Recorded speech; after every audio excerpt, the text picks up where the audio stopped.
the sign-in sheet is for us to have, and I'm going to call roll. If you're here as a member, please let us know. Bob McBride, He's not here. Jeff Tucker, Here. Dan Soaps, Here. Dr. James McCullough, William Coletta, Devin Stanley, Charlie Hagman, Here. Phil Pegg, Here. Ryan Yoho, Richard Harkins, Here. and who we have is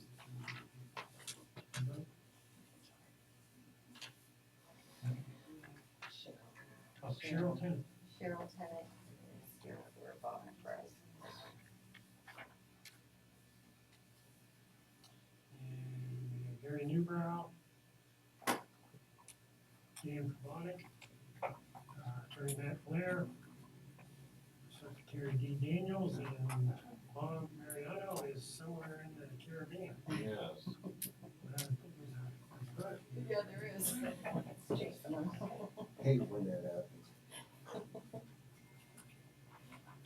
Okay, at the last meeting, we approved the next meeting to be December 4th, I believe. Hopefully that's still good for everybody.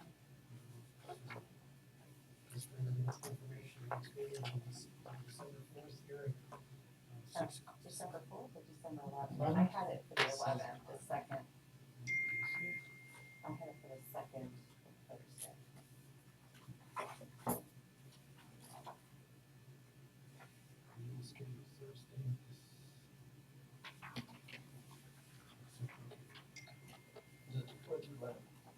Yeah, second Thursday, December 4th. I don't know why I have December. Yes. Oh, wait, it should have been, okay, so second Thursday of December and then the fourth Thursday of the month. It should be so December 11th.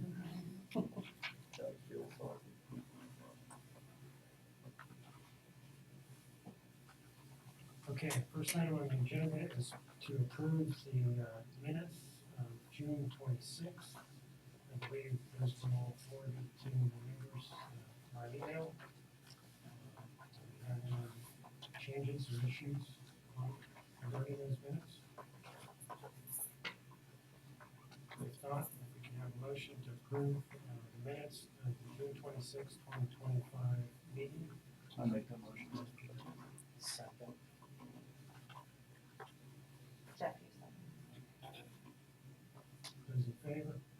Aye. Those against?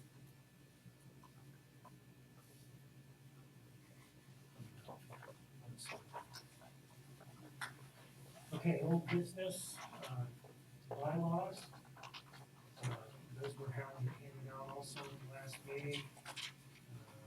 I don't know if you've had a chance to look those over. I guess the question I have is, attached to them was, bylaws, entitled bylaws advisory panel Trumbull County Commissioners. Were these as written approved by the Trumbull County Commissioners? What happened with the bylaws, I wrote them, sent them over to the Trumbull County Prosecutor's Office, Bill Danzo.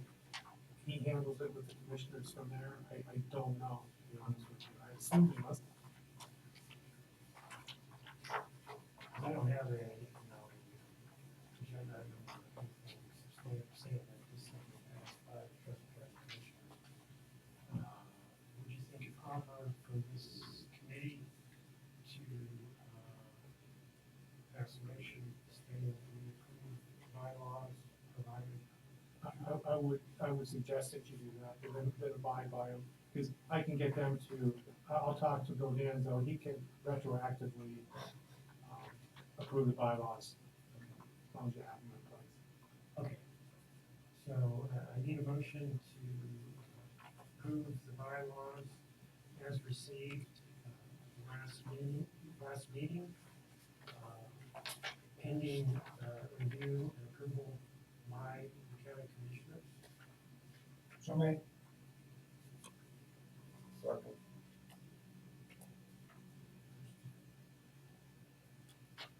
All in favor? Aye. Those opposed? Thank you.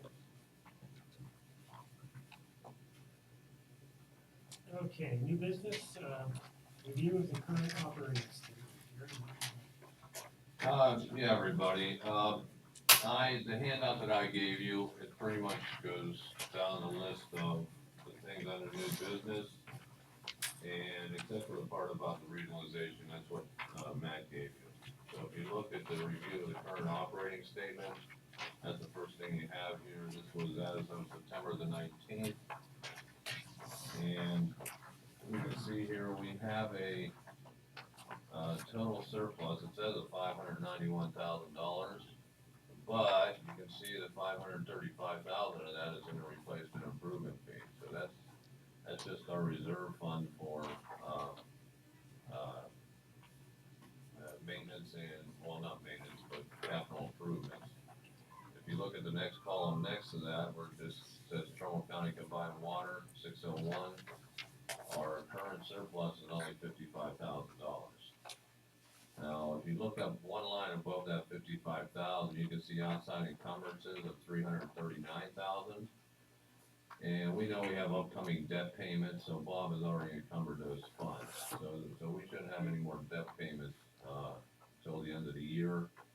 And this 55,000 should grow. So this is probably, it's not gonna go any lower than this, is the best way I can put it, and it should increase before the end of the year. If you look at the second sheet I gave you, this shows how we pay what we call administration expenses. They include not only our salaries, but things like all the electric bill in this building, supplies, copy paper. What are some of the other Rex you were pumping up? I mean, there's a lot of things get charged 600, postage, things like that. So anyway, the 600 fund, we need $6.9 million per year in order to maintain all those things for our department. And the way that we each district contributes toward that 6.9 million, we used to base it just on the number of customers. If the Metropolitan Sewer District has this many customers, then they pay that percentage of the 6.9, and we would go down through each district, and it would tell us, what the contribution to the 600 fund was from each of the water and sewer districts. Well, I thought about that for quite a long time, and I didn't think that it was accurate. Without getting into too much detail about it, the way I told Bob to take a new look at this thing was that our people who are just water employees, they should be paid from the water fund. The people who do nothing but sewer should be being paid from the sewer fund. And then there's hybrids, like the engineers, we would be paid, then they would go into the hybrid portion of it, and then you do it by the customer account for each one. Once we recalculated those numbers, you can see that the water districts, to me, looks like they were unfairly paying too much toward this 600 fund, to the tune of about 400,000 per year. So, I mean, this is next time he does the 600 contributions, he's going to do it this way, and so this should save us substantially. And the Mosquito Creek Sewer District is the one that has been light all these years once we recalculated it this way. The Mosquito Creek treatment plant down there, there's 10 employees down there that do nothing but work in that plant. They should be paid completely from Mosquito Creek Sewer District. And it used to be that everybody else was helping to pay for that, but once you take that out, you can see that Mosquito Creek Sewer District should have been paying a lot more, and everybody else significantly less. So anyway, I just thought I'd let you know that will help our financial picture also as far as water. The next new business is a review of the pending projects, and that's why I gave you that fold out spreadsheet there. And the ones we're concerned with are listed down at the bottom. Those are the water projects. And you can see that we have, 6 projects listed there. Blueprint Phase 2 is the next one to go. I still have to get it, we received, what is it, 3.282,500 of principal forgiveness to build that project. And the commissioner's already paid $435,000 of ARP for the engineering, so that is our next project that is going to move forward as far as water. Even though I did get this money, I still have to send in what's called the application. You do a nomination, you get the principal forgiveness, and your next step is getting the application, which is a lot thicker and a lot more difficult. I'm just trying to find time to get that in. As soon as I can get that in, then I'm ready to take this to a public hearing.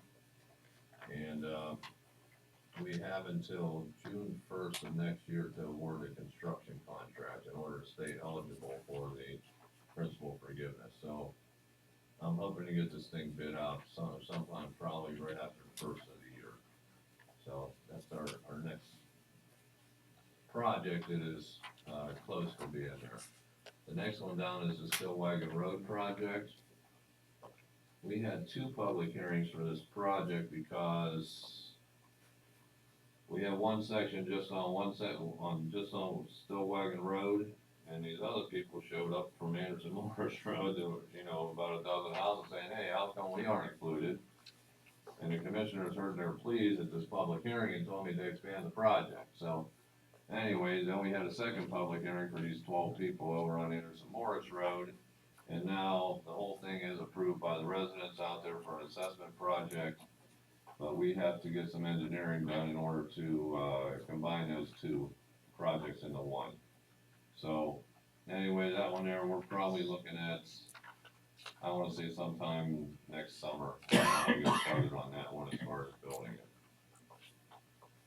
Next one we have is the Champion Bezetta Water Booster Pump. And that one is currently in the design phase by, Environmental Design Group. And it is a pump station to put out right out in the front yard of the Warren, water treatment plant on Elm Road. And what it's gonna do is, it's gonna be able to supply our Champion and Bezetta districts straight from the plant. Right now, the main supply for that district is going into Warren's water grid. It gets all, transported through that whole network there before it gets up into us in Champion. And it's causing us water quality problems. And, we need to get this water all the way out to West Farmington. And we can't have that much age on the water. So anyway, this booster pump is going to solve that problem for us and be able to shoot us fresh water out of the plant, and it'll send it right over into the Champion Water Tower and our, and eventually get it out to our Sunnyton water tank, which it'll all be looped together, but we'll have fresh water at the source, so that's a very important project. And, the next one is the Williams Drive water. Well, the next 3 are petitions that we received, but we do not have the engineering done on them yet. And, I need to go out for an RFQ for, those ones. An RFQ is a request for qualifications for engineering design services. So those ones are on the back burner, but those first 3 are ones that we're, hoping to get filled here within the next year. Alright, I also gave you this sheet here. Up in our Mineral Ridge Water District, it's partially, the bulk water source is partially Niles, partially Youngstown. And that area in green is the portion that is supplied by the city of Youngstown. We'd like to flip this all to Niles water because their bulk water rate is about 50% of what Youngstown's is. And Ron Watson, who is retiring, I asked him, where would we strategically place a pump station here so we can post those files from Youngstown? And this is what he came up with. I know it's just a sketch here and handwriting on it, but he knows right where we need to put that new pump station. And those two little red marks, those are the valves that we would open up. No, those are the two, how's that work? Those are the two we would close. Okay, we would close these two, and then now would supply this entire area. The reason Youngstown is supplying this now is that this is up on the top of the hill, on the top of the ridge, or that green area. And we use the Niles water, they lose pressure up on the top, and they got pressure up there, less than 50 PSI, when we're on the Niles water. And we get nothing but complaints and calls. But anyway, we need to put in a new pump station here. And the next sheet will show you that if we were to switch this from, the Niles water from the Youngstown water to the Niles water. Right now, Niles in the Mineral Ridge is charging us $6.50 per thousand. Youngstown's charging us $7.98, but according to their rate sheet, they should be charging us $9.49. They just have it, and we don't know why. And we're not gonna complain about it, but anyway, their rate to it should be $9.49. So, anyway, if we can just shut off those Youngstown valves, it'll save us, at least the, Dan put this together.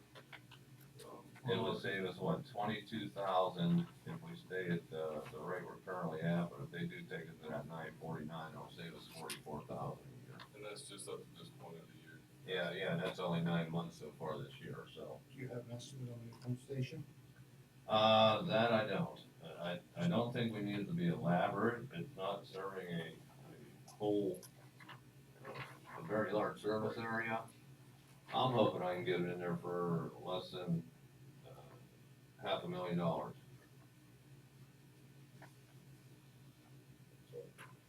So, 10-year payback roughly, at the 20, yeah, 25 and if years? we're saving 44,000 a year, it would pay itself off in what, 12 years? Well, again, that's. Well, what- yeah, we would save about 60,000 a year. Yeah, so, yeah. So how long a contract is that when you get those water rates? Like, can you ever go back if Niles decides to do what Youngstown is? And Well, yeah, we're locked in on the Niles, agreements until 2033. We just, put them in 23, and they're 10-year contracts. And 2033 is the next time it'll open up. And they can't, Niles, they cannot raise our rates unless they raise the rates of their people, their inside people too.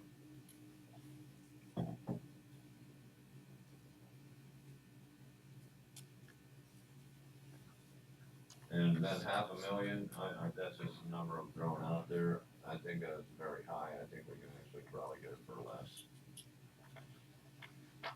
But anyway, we won't move forward with that until I can get a price on that pump station and see what our payback is.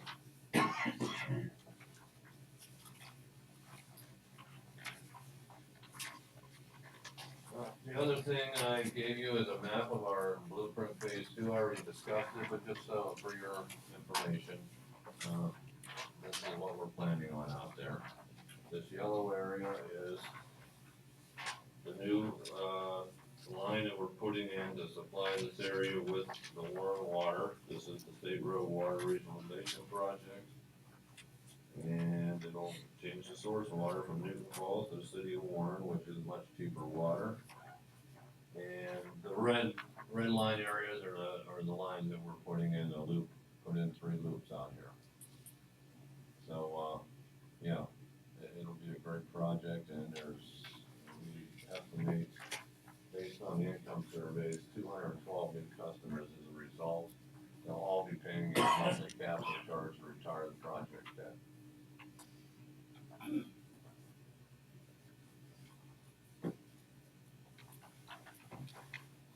What's our next item on the agenda? Oh, total debt. I think there was a request to know how much debt that the water district is in. That's your next sheet. And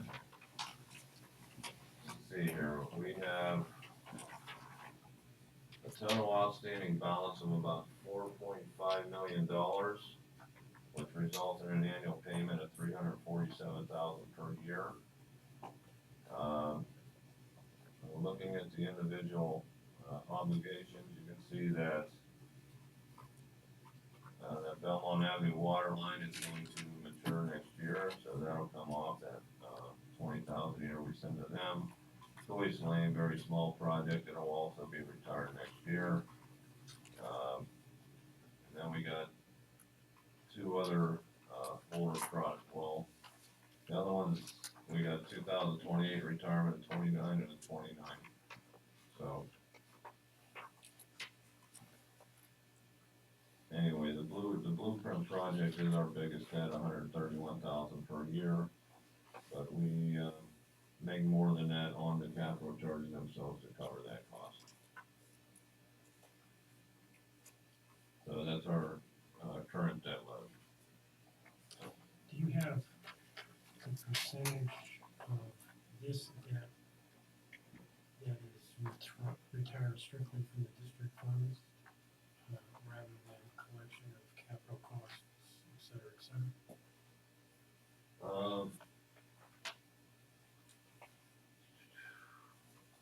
That operating statement cost.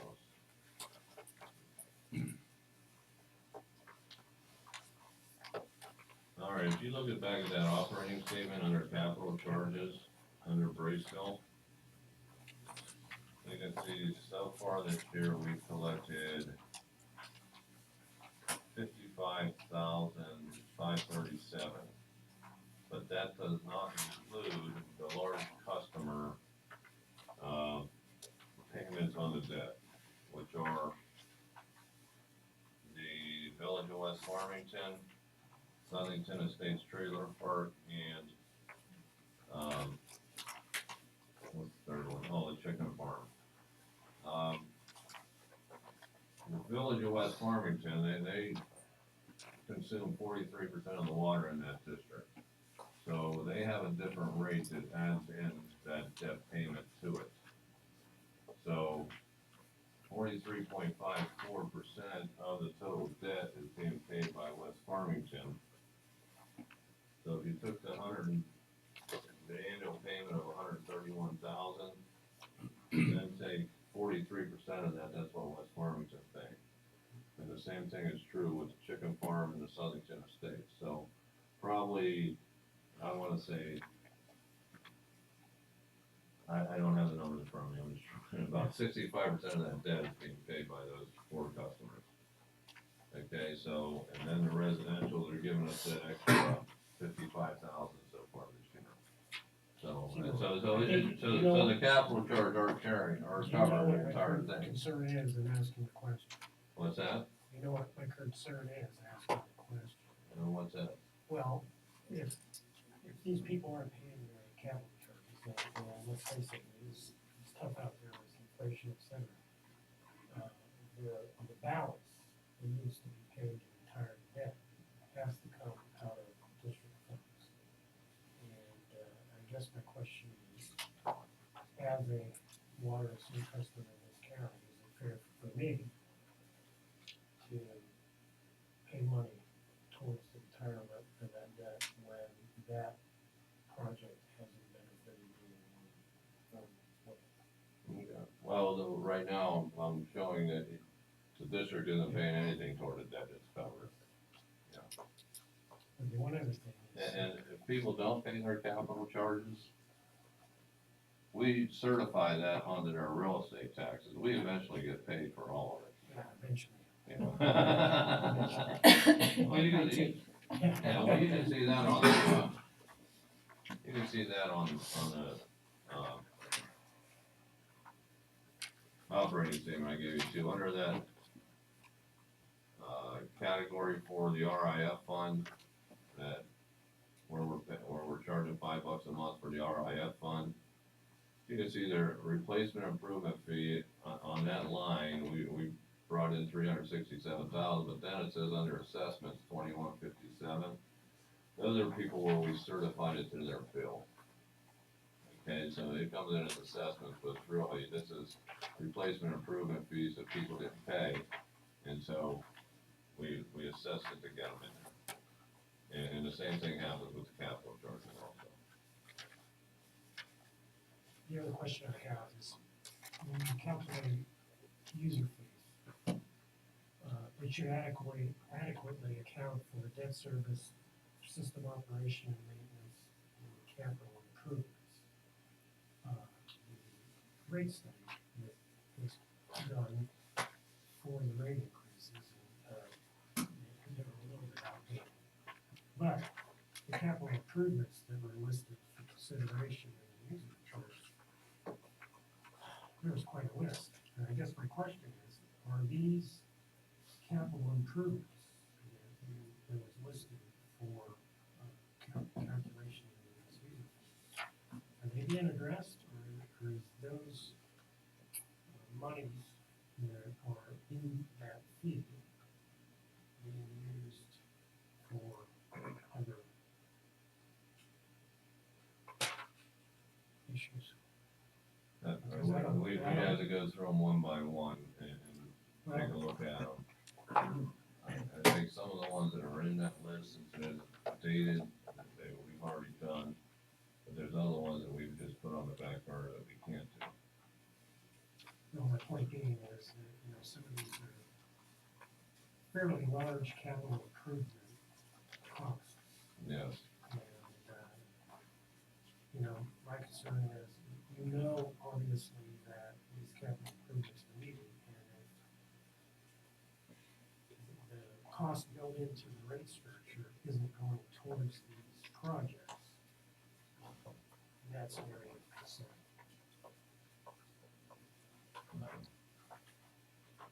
All right, I'll have to take a look at that. We're down to 2 engineers in this building right now. Yeah, Myself and Bill, and I would like to go back and address this, hey, these capital improvement projects, which one can we start tonight? Like the painting of the Brookfield tank, that to me is probably the most critical well, one that we have going, that's the only we need it done. the reason I Yeah. looked at this is I know that Champion Water Tower on Mountain Avenue, that was constructed 2010-ish, Yeah, so it's 15 years out, and it needs addressed. it's getting close on that one too. Because I've had complaints, customers out there, that they put water in their dog dish, and the next morning, there's just a slime growth in that dish, and I can't help but believe that tank needs cleaning. Okay, I haven't heard that. Okay, all right, Dan, you know anything about that? I haven't heard that, Yeah, Diaz got any complaints of our building? what I'd like to do is, I think Niles and several other public water systems have the company that's what they do, they take care of all the water towers. It's on a schedule, and because all of our tanks need inspected before the sanitary survey coming up in 2027, we do all those surveys for free, in the hopes of getting the work, and then, we would use them to make sure all of our tanks are maintained. But I don't have a price or anything, I'm still investigating it, but that's kind of what I hope the water department would do.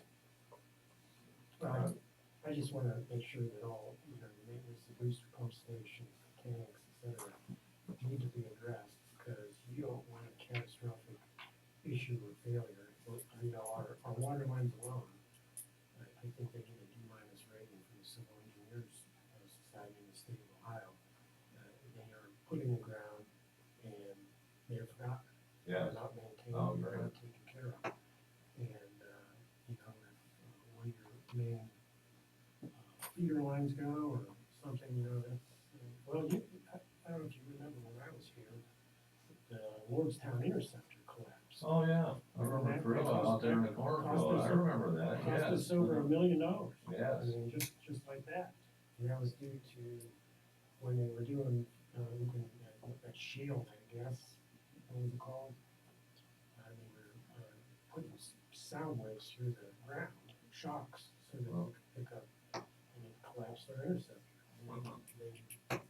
And they didn't pay for it, we had to pay for it. Yes. Well, the other big capital improvement besides that Brookfield water towers, we got those cast iron lines lines out there in Brookfield too, that have been in there since the fifties. This is for our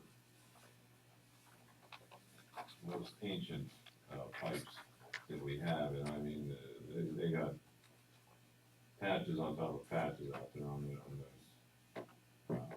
cast iron lines of Brookfield, so.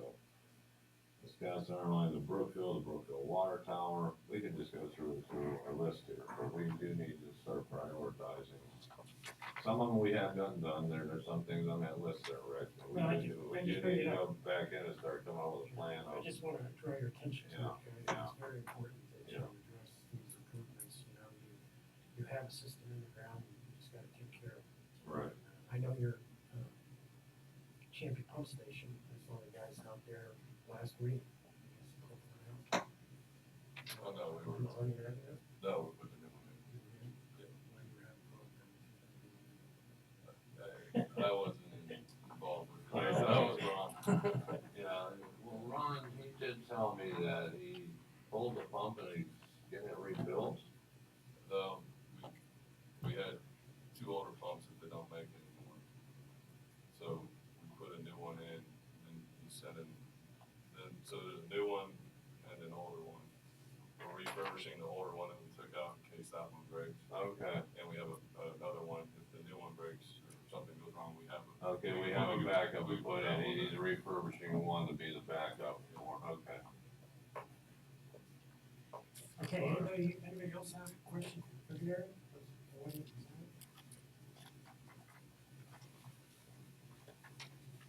If not, next item is discussion on regionalization. I thought this proof was put on here for discussion. I'm gonna be honest with you, when I was sanitary engineer and the topic came up, I was resistant to it, I was against it. But the water and sewer rates were reasonable. With what's going on, with the bulk water rate increases, increased cost in sanitary sewer treatment. I think this is a topic that has to be kicked around and discussed. It makes sense. It goes towards the economy of scale. You have huge region of customers under one entity, and the costs will come back where the county is at the mercy of earth water increases in sanitary sewer treatment, and they will tell you that cities, the manner in which they calculate those charges is wrong.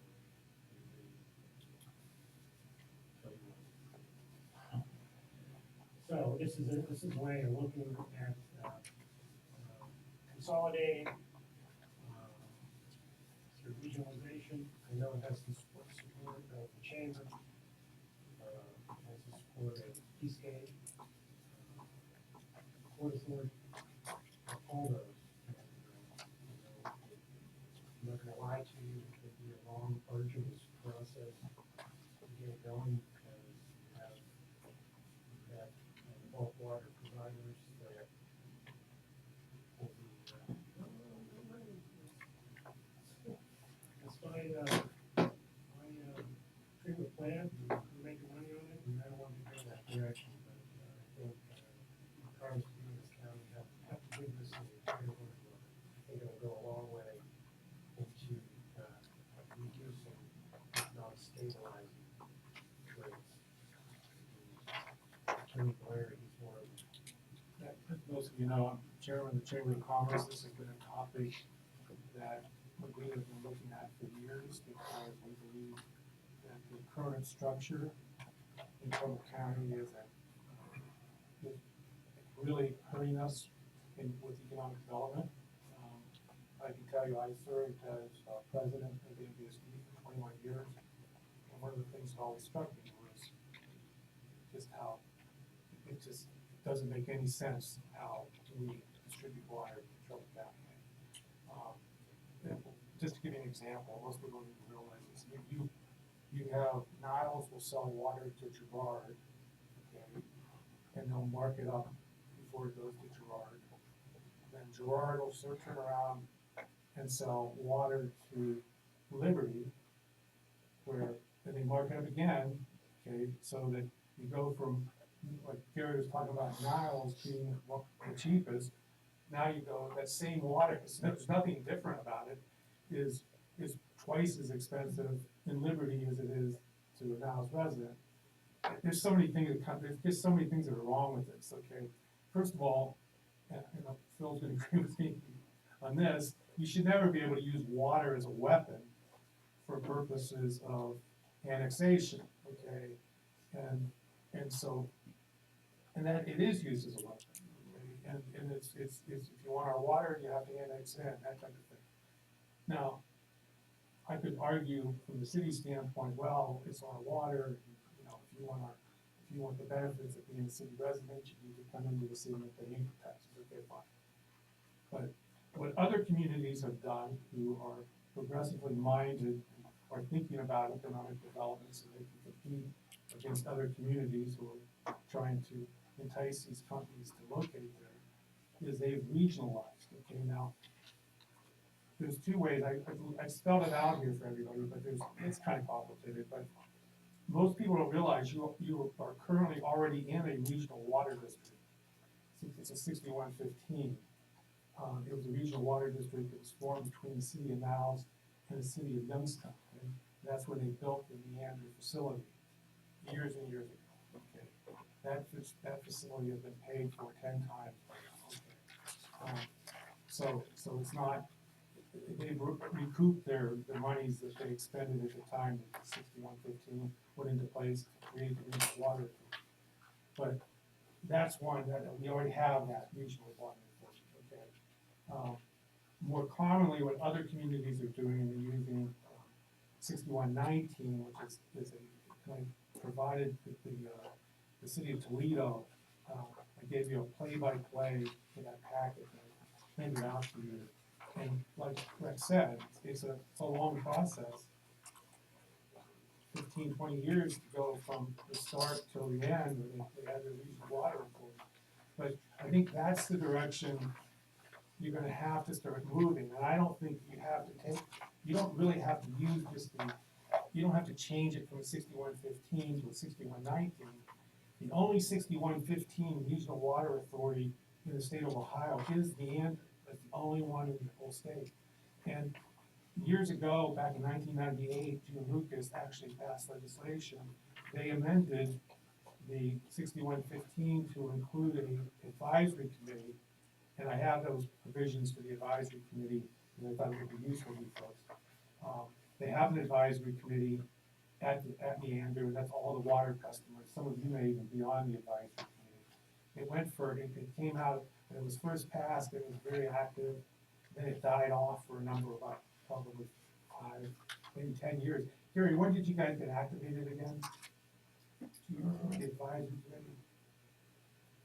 2 years ago? Yeah. Well, you're talking about this committee. No, the one at the MVSD. Oh, This is your yeah, well, we've been doing this for what, I think it's been about 3 years now. About 3 years. Well, Judge Rice, the reason that happened was Judge Rice would not approve of any more rate increases at the MVSD unless it was an advisory committee was voting and looking at this. But it's kind of interesting because I've looked at this for a number of years and I've always wondered why the communities that are in the advisory committee have not banded together again to go back to the legislature to amend 6115 to give them more teeth as far as the issue of water prices, okay? And there's so many ways to look at this, but if you want to just look at it from a purely financial standpoint, when the MVSD goes out to get financing, grants, that type of thing, they use the entire district, all the people they service, as a way of getting those grants, okay? Who they service, but that's all of you guys, okay? You're all in that, but who gets the benefit from it? Only the 2 member cities, okay? So that's an argument, okay? Another argument that I just have always thought that it can be made is that, look, Niles and Youngstown both have transmission lines, okay, now. You guys remember, you used to get your gas bill with some East Ohio gas? Okay, well, now you get gas bills from Dominion and all these things, but East Ohio Gas is still out there, they have transmission lines, that's how they make their money now. East Ohio Gas makes their money on using the transmission lines, so there would still be a source of revenue for Niles and Youngstown if they could charge for the use of the transmission lines, but this would end the situation where we have one water price here, and you drive down the road 5 miles and there's a different price. It doesn't, it's all the same water for the most part. If it's coming from the MVSD, it's, Youngstown charges, what, 50% more for the same water as Yeah. Niles? Yeah, Youngstown's some of the highest rates. But how does ever, it tell you? It's the same water. It's not, it's just, you're making money off of the sale of water, that's what it comes down to. But, that was always something that, Tom Holloway used to be a sanitary engineer out here, and when I made him our chief engineer out there, that's something we always talked about, like, it makes no sense at all, okay? And, but, that might be something that you folks could really look at in getting with some legislators and coming up with a way. You're gonna have to compensate Niles and Youngstown, and Warren, okay? But you're gonna have to come up with a way that they're compensated, because they can't go from something to nothing, okay? But I would be looking at that, there should be a uniform water rate, for everybody. And it should, and if there's gonna be extra charges, it should be for something that's very specific. Now, the other thing we talked about for years is duplication. You guys are always hearing about the issue of, everybody having, townships don't need police departments, you hear all of that stuff, okay? But really, if you had a central water authority, what they do is, you have a crew of people that go around, it doesn't matter what township you're in, they go out and service the water lines, okay? And it's so much more efficient, there's so many, if you really sat down and if you look at what they do in Toledo, and they'll do it, when they do these regional, authorities like that, it's to cut costs and make it, lower the price of the water, and there's just so many things you could do. Most people don't realize that, Meander could service the entire, this whole area. They only pump about 29 million gallons a day. They have a 60 million gallon a day capacity. Think about that. And the more water you pump, the cheaper it is. So instead of having Newton Falls purifying water, and Warren purifying water, you could have just one facility and one you have to have, by law, have to have a backup facility. Warren could be the backup facility for everybody. And you could, if you regionalize it, you have more than enough capacity at the end. Is Liberty still the second highest water rate in the state? It probably is. I think that's embarrassing. I Yeah. really do, because of the way we've been shafted over there. And, again, the southeast water district, I can throw a stone from one and hit the other. But Nile, or Gerard will not give up, that water, because they're making money hand over fist. You have to come up with a regional concept, and you're gonna have to shove it down somebody's throat. I mean, that's the way it's gonna come, that's the way it's gonna have to happen. It's not gonna be an easy process. Nobody's gonna give it up without a fight. And, but I think it's a great argument. I think you would have, I can tell you that there's a memo in there I wrote, I think 4 or 5 years ago, that went to the commissioners, but that was really because the chamber was pushing at that time for the regionalization. We couldn't really get anybody to, we were talking about it, but nobody else took up the fight, so. But I think that's something that this committee could really, if you brought in some, Nick Santucci or somebody, get those guys to come in here and talk to them about it. I mean, because it's something.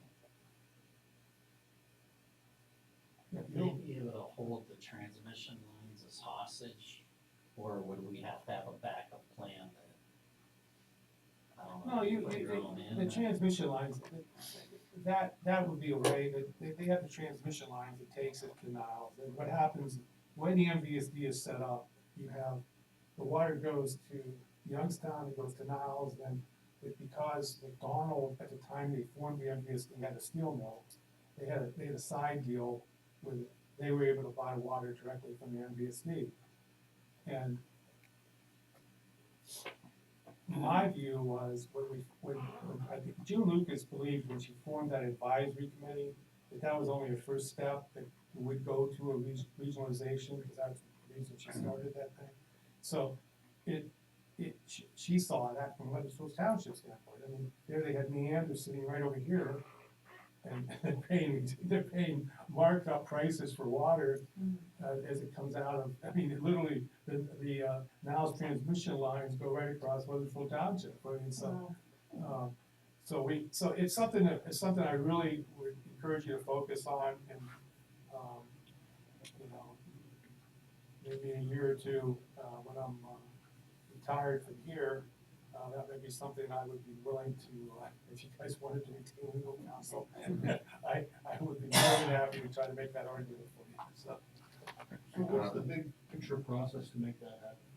Well, I have a sample of what Toledo did, but I would not try to go and form a second, regional water system. I'm gonna tell you why, because the court has to approve before you can have two regional water systems in the same county. The court has to approve it, and that would be an easy argument. Why are you doing it? Why are you putting another regional system? What I would do is attack it right where you should attack it, is in 6115, and just amend 6115, because it's, like I said, it's the only one in the state. It's not gonna affect anybody else, okay? So we're gonna amend it. We already formed an advisory committee that has to review any rate increases. What about if we have an advisory committee that has to approve any rate increases? And we're gonna and see, this is some of the things you gotta think about. This is what, Rex, I know you know this. Think about this for a minute, okay? They increase the price for water as it leaves the city of Niles, or the city of Youngstown, okay? They don't maintain the water lines in Trumbull County. They don't maintain our water lines. So why the increase in the price? What they don't, once you leave the city limits, okay, to increase it by 40%, I mean, it's for what? Because they can't. Would the That's why. It's Youngstown business, rate yeah. increase being, to run a water line from Youngstown over to Wardstown for that power plant? I'm not sure how they ended up doing it. Well, I don't think it's coming, is it coming from Youngstown or not? It's coming from Warren. Warren, yeah, I know, yeah, that's what. But Youngstown was gonna shut the project down due to the fact that, they were the next in line and they bypassed it. So the promise is the next plant will use, their water, supposedly. We all know what's going on behind the scenes. And with Foxconn putting in an IT, yeah, the program that they're going to do tonight, they announced, that they were going to use that as an AI, not only to build the components, but they're gonna put a small plant in there. Their problem is right now, they don't have enough water. Imagine that. Yeah, because you get the MVSD right down the street, which is, we got into the issue with Bob and what it was, but I used to go work with Bill Siderwitz when he was over in Youngstown on the issue of water, but I don't think it's something that would be a 10-year project. I think this is something that if you guys focused on that 6115 and finding out, you know, arguing that there should be some uniformity in water prices, and we need to make a true regional water system, I don't think it would take you 10 years. Because there's a lot of people upset about it. You go over to Mahoney County, the same argument, everything you guys are talking about, the price of water being given out hostage by the purification plants, okay, same thing goes on over there, they just go crazy over the issue of what they pay for this water. So, on the back of Charlie's question, what would you suggest this committee do to keep this going? Bring in the chamber, bring in I would, heavyweights? I would work to get a grant, okay, to, have someone do a study on, either creating the 6119 or whether to amend 6115 to create a regional water authority. And I think you're gonna get a lot of support from the state of Ohio, I can tell you right now. And you're gonna get a lot of support from the chamber. So, that's usually a pretty good combination. So, I think you'll get a lot of support from everybody except for Youngstown now that won. Yeah. Yeah. And I think Gerard's profiting, even though they buy water from now, they're profiting from. Right. Wouldn't Eastgate be one of the key players? Yeah, but I would, and I know you guys hate to hear these words, feasibility study, but I would go for a feasibility study. I probably could get the Chamber Foundation, which I chair, to throw some of our money behind it as well, because we think it's a very important issue as well. But, I just think, we can't do it for you. I mean, we would need the townships to be the head of the spear on doing something like this, because we can support you, but we can't. You see what I'm saying? Wind is now, it's curtailing economic development. Let's face it, most new development occurring in townships, and as a result, those people pay those inflated water rates. If you had a company coming in here that was a high water user, you find a site, you won't find out what the water rate is, they're not gonna know. Absolutely. They're gonna know. No, it's like everywhere else. It's just, when you talk to site selectors and stuff, it's, why do you think everything's over at Lordstown? It's just, we have not been progressive in addressing these issues, and it's like everybody, it's too hard, you can't do it. Well, I'm talking, you guys, I know that is to your detriment, I think it's terrible, I disagree with what you're talking about with property taxes and stuff, but nothing's off the table anymore. I don't know if you noticed that, nothing's off the table, you can change anything, okay? And 6115 was already changed once, it's already been amended, okay? So what if you took it one step further, and you start, say, wait a minute, we wanna turn 6115 into a true regional water authority. We want, that facility should be pumping a minimum of 40 million gallons a day, and that'll reduce the prices of water for everybody. You know, we think Niles and Youngstown should get money, we could maybe give them the contracts to maintain the water lines and stuff, you know, and use the transmission lines. You gotta, think outside the box a little bit to give them what they need, but you can eliminate this idea that now sells it to Gerard, and Gerard sells it to Liberty. Then we have places where, like you said, where Youngstown comes in, and because we don't have enough water pressure, then we pay 3 times what we should be so we get a little bit more water pressure. It doesn't make any sense, and you can't, it's not defensible. So I think any alternate plan is gonna be, something that people can pay attention to. As a committee, you said, apply for a grant. Well, what I would do is, I would talk to, I would get Santucci here at your next meeting, okay? And then I would have probably Guy Coviello here. And you folks, we could have it well orchestrated. Gary, you could talk about put it up on the board, and talk about how much water, what you pay for water in Liberty, as to what Niles charges its residents, and then Niles marks it up and sends it over to Liberty.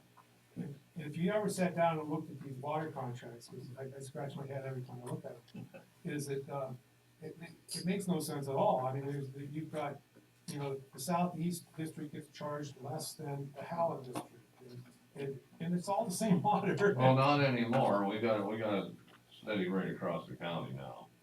No, and I'm talking about what Now's charges, you know, so. Oh, yeah. Now's does charge different rates. Yeah, 88% of the inside rate for southeast, but what is it, 1.12% for Howland and 1.22 for Mineral Ridge, so. It has to do with the volume of the water that they, for each of those districts, Yeah. but, yeah. I'm happy we're getting 88% on southeast. That's the Well, big- no, we're at their mercy, we're at everybody's mercy these days, okay? That's Well, what- not until 2033.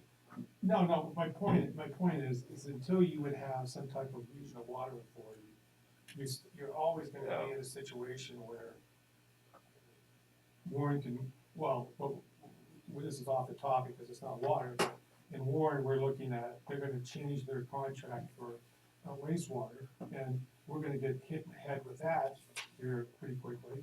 And there's no rhyme or reason to it, it's not based on cost, it's just they're gonna increase the price, okay? So, but this is something, you know, Gary takes all the heat on it, you know, the issue of water rates, okay? But if you look at the issue of water rates, it's not, it's really out of our control, it's what these people charge us for water.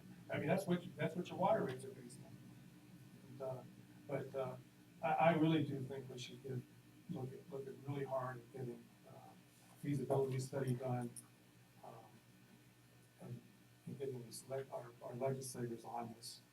This is something that they could make changes here. And if I remember correctly, part of the ARP award, I thought Eastgate got an ARP award to do some sort of feasibility study for regionalization You're right. of utilities, and I don't know whatever happened to that. They may already have some sort of study down there. We could look, yeah, that means, I'll look that up for you guys, but I just gotta tell you, what happened was, this memo went out, we were talking about it, I was making all kinds of noise about it, and nobody really picked up, and we were like, I was like waiting for somebody to pick up the ball and run with it, you know, but nobody did. I mean, it was either Stoyaks, was, is that Stoyak? Steve Stoyak. Yeah, he really was, he was into it really well, I thought he was doing, he picked it up and ran with it a little bit, but not too far.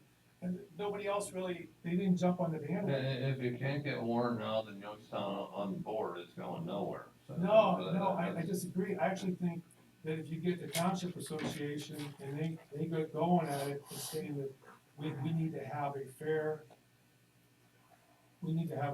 water prices, we have to have uniform water prices, and we have to come up with some type of regional plan.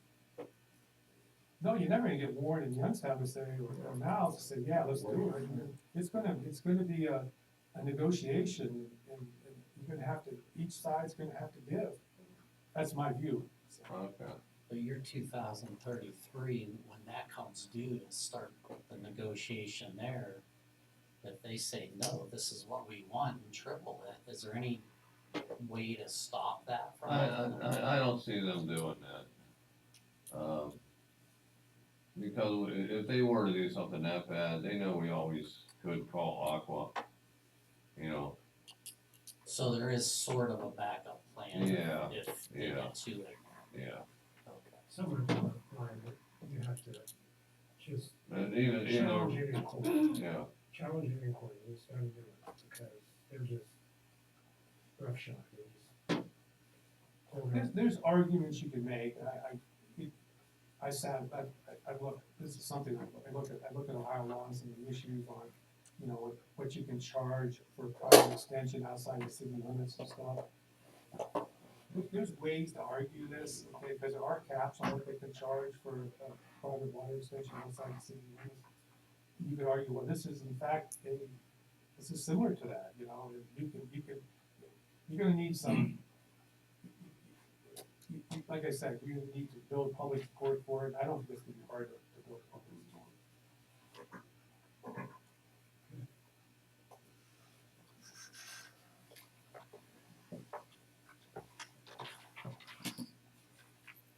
So we'll try to get next Santucci and Guy Codiello and either December or spring meeting.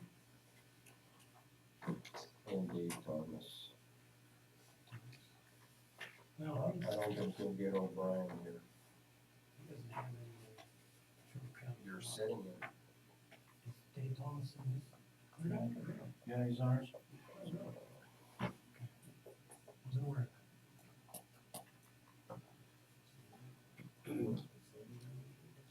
I don't think she'll come. She's, basically lamed up now.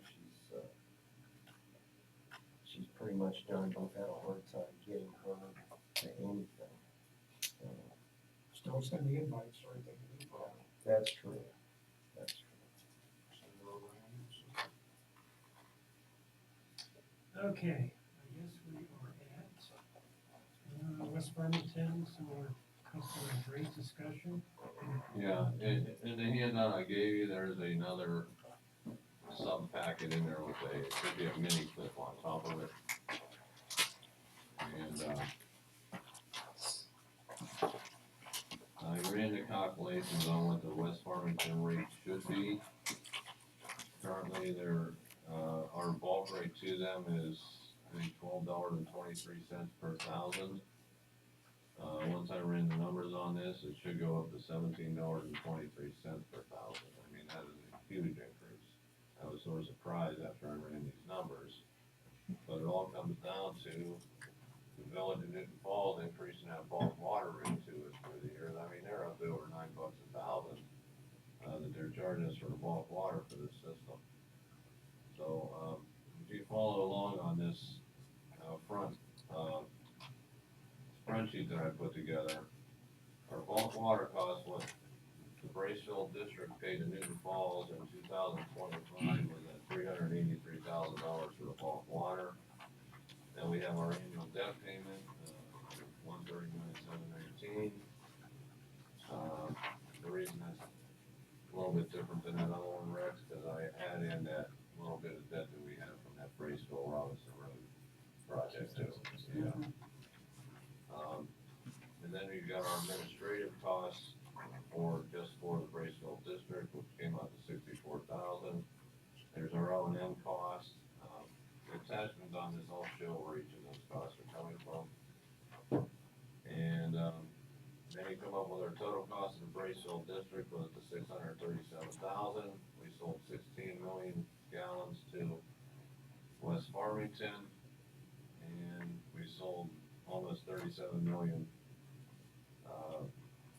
district-wide, so that means West Farmington's usage was 43.54% of the total.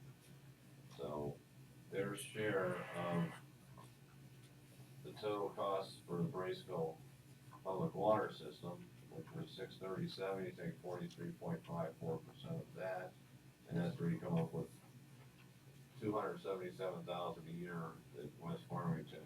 We would need a rate to equate to that. So you take the $277,000 divided by the amount of gallons that they use in 2024, and that's when you turn it into $17.23 per thousand. So this is just us breaking even. This is not us making money. This is not us marking it up 40%. This is West Farmington. This is your share, fair and square. So,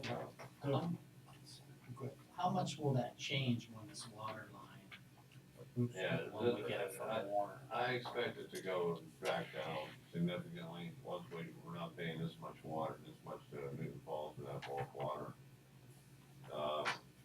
I don't have that number in front of me, but. so this is the annual, 2024, the 277,000 is the annual. Yeah, and that would be West Farmington's share. The 277 will be West Farmington's West share. Farmington's The share. total cost of the Braceville system is, the 637, 525.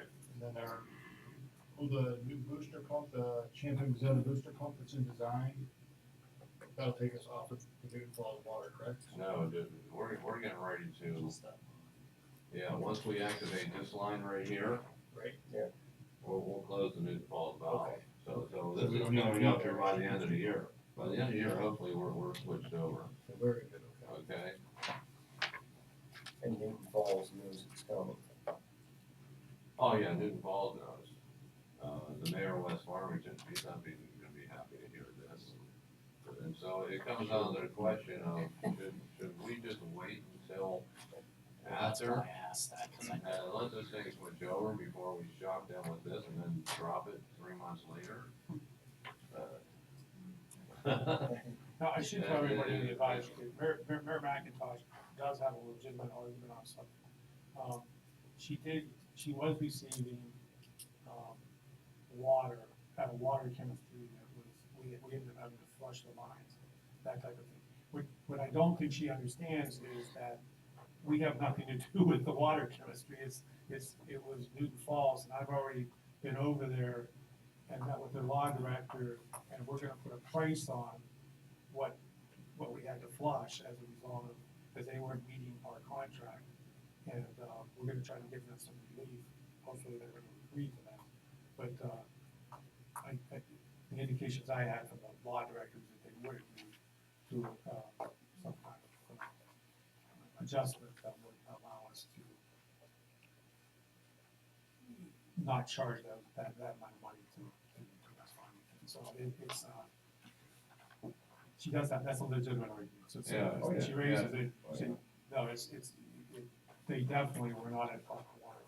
Yeah, in our agreement with West Farmington, there's certain parameters we have to meet. We have to be above this much chlorine residual, this much below this level of trihalomethanes and haloacetic acids.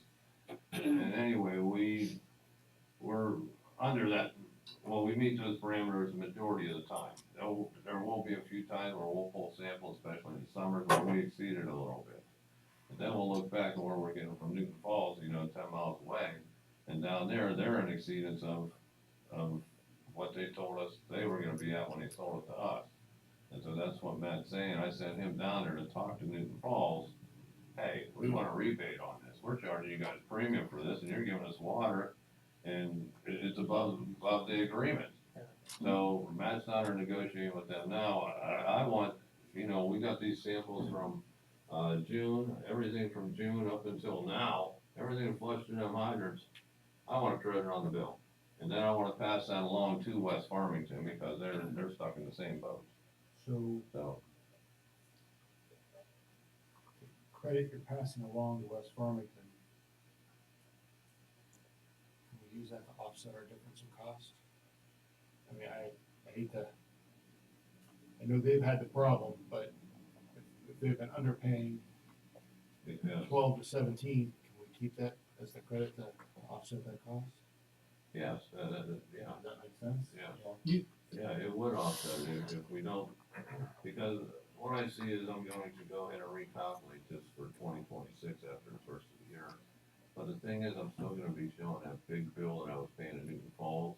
I'm thinking if I could take the same gallons of usage and apply the Warren rate to it instead, I could come up with something much more reasonable where we're not gonna shock them out there.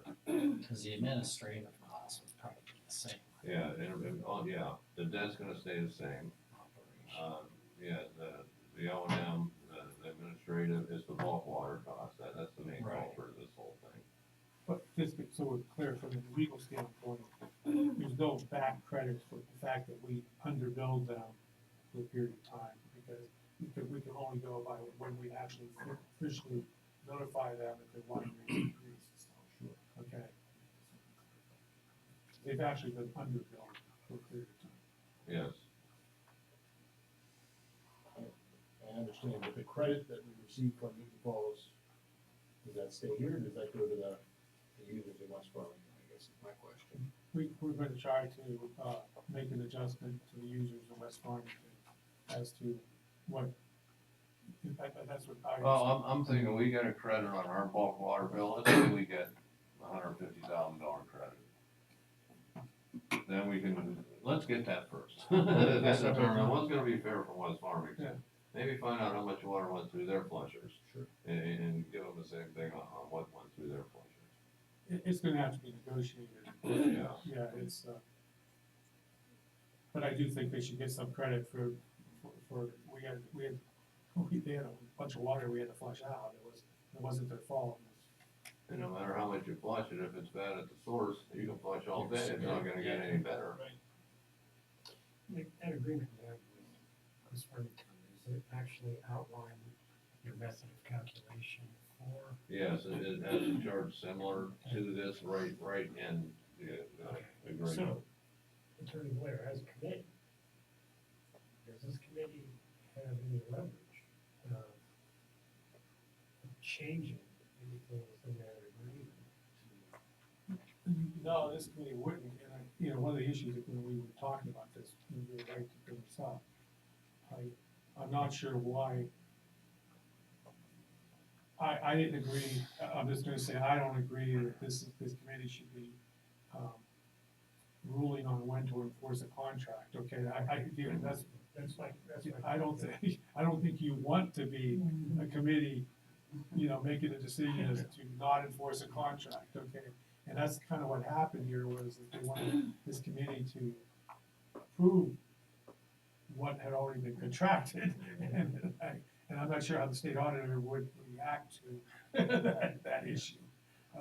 Well, I like what I'm hearing. Yeah, okay. So, Yeah. you're trying to. Yeah. Work it out and get it right. Yeah, So, Well, but I don't know what kind of power we have to. even, well, we don't have any, absolutely none. What we have to do is get the commissioners on board for even like the 6115. Because it's them, it's not the people sitting around this table. So they're going to have to agree, if we try to modify this water district. However it is, it's gonna have, it can't be us, it's gotta be the commissioners, You're talking about the regionalization. as just one point. Is anybody sent to that point this evening? The commissioners? I thought one of them was gonna attend the next meeting, but he didn't show, but, I think we should at least have them invited, whether they show or not. you know, where when the meeting is. See if there's any interest here to come, but I can certainly do that. All right, so with no action by the committee, are we okay with not increasing West Farmington here, knowing that we're gonna be switching this water over real soon? And we'll probably be breaking even once I do switch the water over, if we keep it with the current rate. Okay, I think it's right thing to do. okay. A recommendation to the commissioners. Well, let me recalculate once we get the hook them up to the warmer water, and it'll be a whole different animal. As a matter of fact, we're gonna, since they're supplied by Champion Bezetta and West Farmington, you take the total bill coming out of the city of Warren for that entire district, because these districts are gonna be combined, and West Farmington's percentage of that total is gonna be a much smaller percentage. Yep. So, yeah. Gary, when we flush, aren't we gonna have to flush all the Wheat Falls water out of the system? Oh, yeah, it's gonna be It's gonna be another It's big gonna be price. an exercise out there when we switch that water over. Basically, the general idea is we're gonna be pumping in new water, and you gotta have hydrants open and, empty tanks and everything else, and just pushing that old water out when you switch water providers, and it's gonna be quite an operation. So just out of curiosity, you could say next several months, we're gonna flush hundreds of thousands of gallons in the middle of winter. Yeah, it shouldn't be a problem, it shouldn't be a problem. I mean. Before they freeze, it won't be better. Really? Well, let's see how cold it is. I don't think we're gonna do it if it's 0 degrees out, but if it's reasonable, I think we can do it. And I'm sure Merrimack is gonna be very cooperative throughout the whole. Well, that's something, we can't charge her for that water, we're gonna tell her to flush out our system either, so we're gonna have to give her credit for that too. And But it'll all be worth it in the end. Okay, any other comments for the good of the order? Some questions that you would probably know. Beaver Base, they get their water out of Holland, that's warm water or Niles? I thought it was Well, they're a Niles. county customer. Where's the map? It's out of Niles, I think, because I'm seeing. and, and the question is there only a meter coming into the base? Yeah, the only one I got. Yeah, do the meter there, and then they maintain everything inside the. Okay, so it's only metered once. Yes. There's Yeah. water. Yeah, they're in the southeast district too. There's water meter. That's a different one now. No, That's- they're in the southeast. Okay, Henhai also, Yeah, Anaheim is still in the east. because the line that came out, Kingsgrave Road is what supplied them.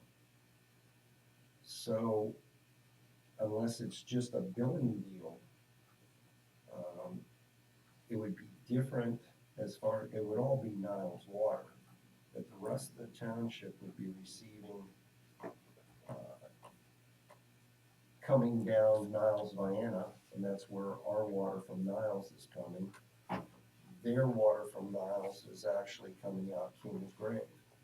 No. Base goes around, cutting comes down. Does it? No. So it goes down, Ridge? Oh, there's you see how it's looped. There's a big looper on it.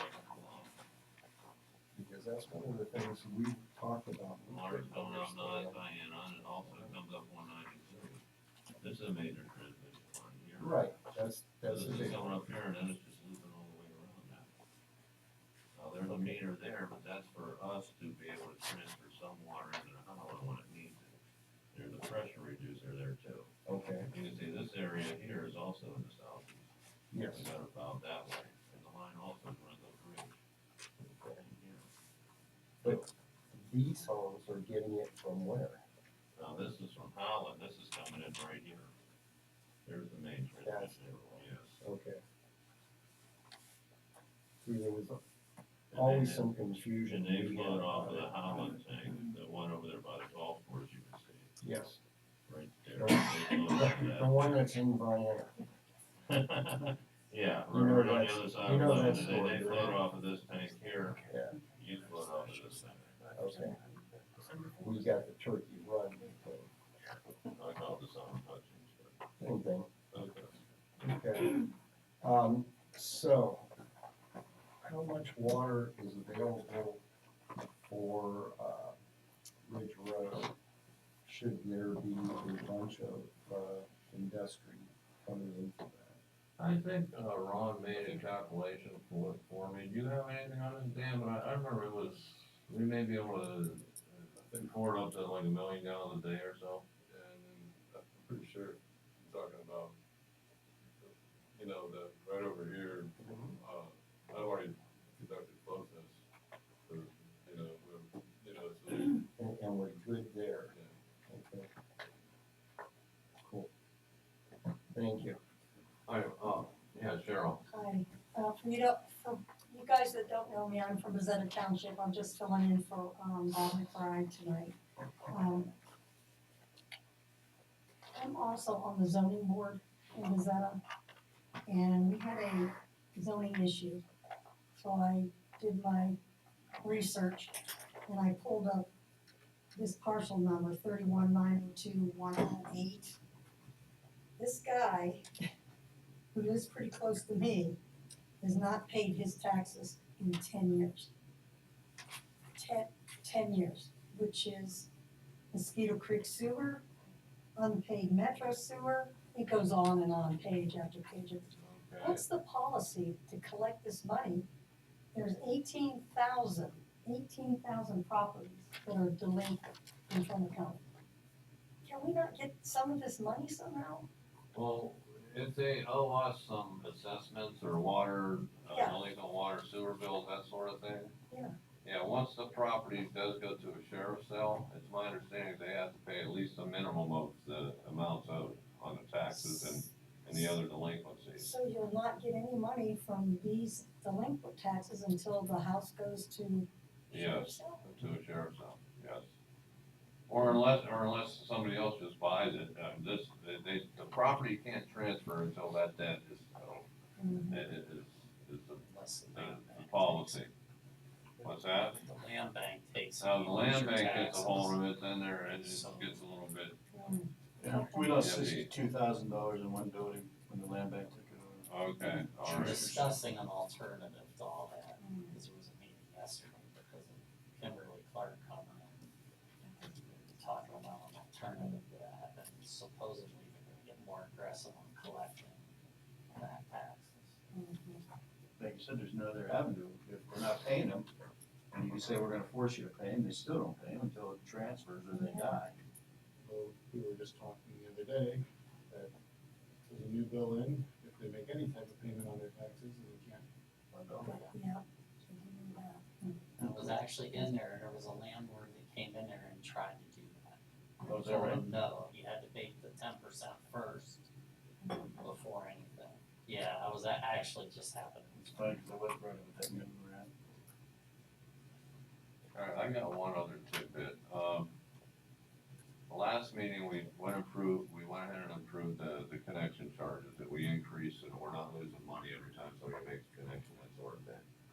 Everything went, according to Hoyle, commissioners passed it, it was good, except for those hydrant meters.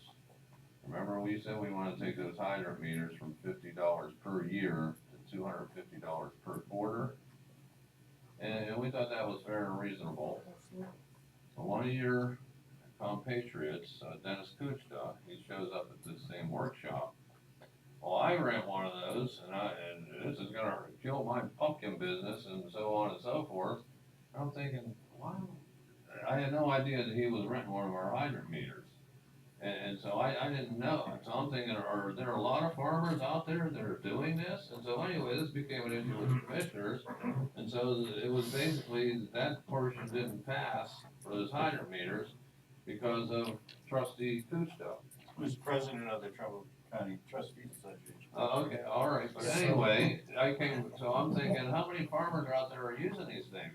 And we were thinking about, oh, wow, special agricultural rate or something like that. He's the only one. Everybody else is a contractor. He's the only one in the county that this would affect if we were to increase that rate, and I'm still not sure what I wanna do with this. Put it back Because the And what do we cost- say, the rate goes up for everybody except for Dennis Kuchta. The longevity of that meter versus the cost, it's kind of where you really were in reality. Right. It's not that profitable. Is there a different rain meter? Or is that the same thing? Yeah, I don't know There's what you pool mean by a meter, rain the meter. smaller. You have the pool meter, and that's for people just to tell us, Yeah. this much went in our swimming pool, Yeah. take it off my sewer bill, you know?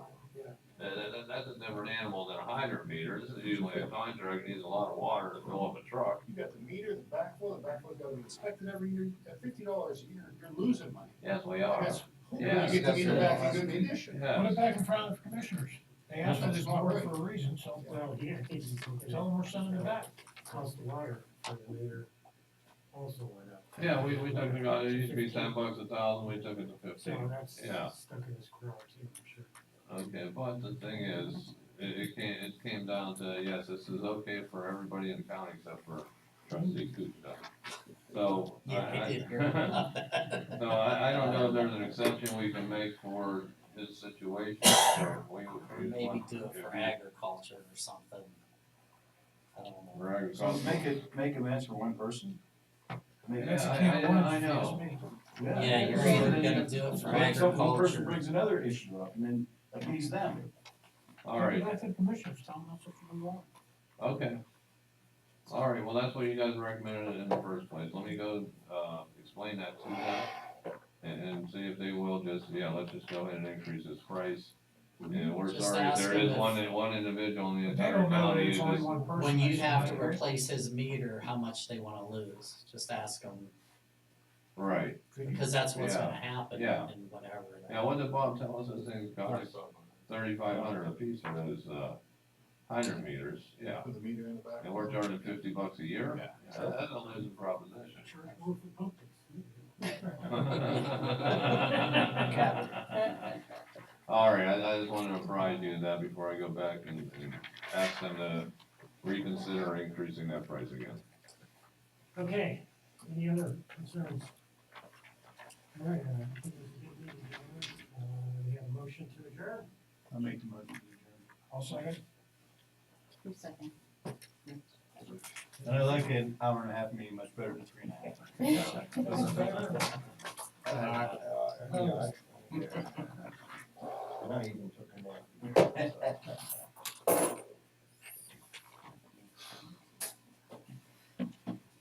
And the next meeting is December 11th. 6 o'clock. Yeah.